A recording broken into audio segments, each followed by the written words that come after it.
లక్షలాది మందికి మన తెలుగు మ్యాట్రిమోనీ ద్వారా వివాహాలు జరిగాయి. తెలుగు వారి number 1 choice Telugu matrimony.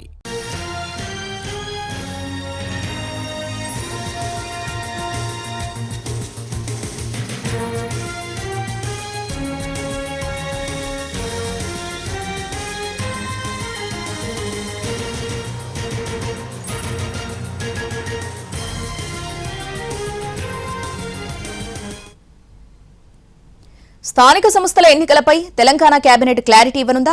Road map సిద్ధమైందా? బనకచెర్లపై తెలంగాణ ప్రభుత్వం భవిష్యత్ కార్యాచరణ ఏంటి?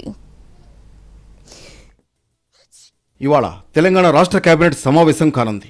మధ్యాహ్నం 3 గంటలకు సచివాలయంలో జరిగే కేబినెట్లో 3 కీలక అంశాలపై చర్చ జరగనుంది. సీఎం రేవంత్ రెడ్డి అధ్యక్షతన జరిగే ఈ సమావేశంలో స్థానిక సంస్థల ఎన్నికలపై క్లారిటీ రాబోతోంది. ఇటీవల మంత్రుల సమావేశంలో స్థానిక సంస్థల ఎన్నికలపై చర్చించారు. బీసీ రిజర్వేషన్ అమలుపై క్లారిటీ తీసుకునే అవకాశం ఉంది. ఇప్పటికే హైకోర్టులో బీసీ రిజర్వేషన్ అంశం ఉన్న నేపథ్యంలో స్థానిక ఎన్నికలకు ముందడుగు వేయడం ఎలా అని కేబినెట్లో చర్చించి నిర్ణయం తీసుకున్నారు. ఏపీ తెలంగాణ మధ్య ఇప్పుడు బనకచర్ల వ్యవహారం సీరియస్గా చర్చ జరుగుతోంది. తెలంగాణ ప్రభుత్వం బనకచర్లపై ఇప్పటికే కేంద్రానికి ఫిర్యాదులు చేసింది. తమ అనుమతి లేకుండా బనకచర్లకు అనుమతి వద్దని కోరుతోంది తెలంగాణ.